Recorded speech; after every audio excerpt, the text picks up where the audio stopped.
You recently said of Vice President Harris, quote, "I didn't know she was black until a number of years ago when she happened to turn black, and now she wants to be known as black." I want to ask a bigger picture question here tonight. Why do you believe it's appropriate to weigh in on the racial identity of your opponent? I don't, and I don't care.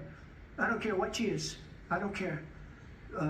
You make a big deal out of something, I couldn't care less. Whatever she wants to be is okay with me. But those were your words, so I don't know. I mean, all I can say is I read where she was not black, that she put out, and I'll say that. And then I read that she was black, and that's okay. Either one was okay with me. That's up to her. That's up to her. Vice President Harris, your thoughts on this?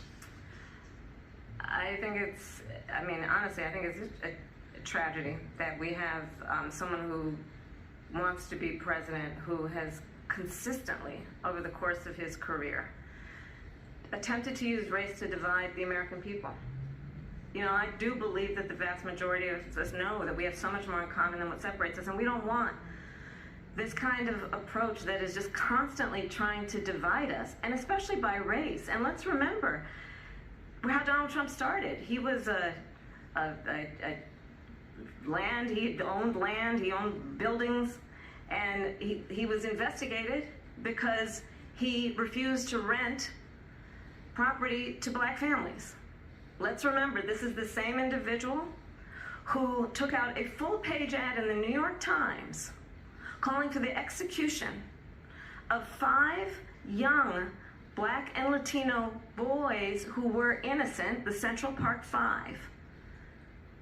Took out a full-page ad calling for their execution. This is the same individual who spread birther lies about the first black president of the United States. And I think the American people want better than that, want better than this, want someone who understands, as I do, I travel our country.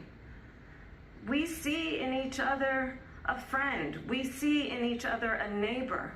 We don't want a leader who is constantly trying to have Americans point their fingers at each other.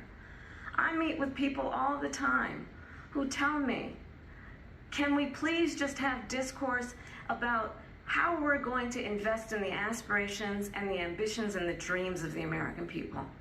Knowing that regardless of people's color or the language their grandmother speaks, we all have the same dreams and aspirations and want a president who invests in those, not in hate and division.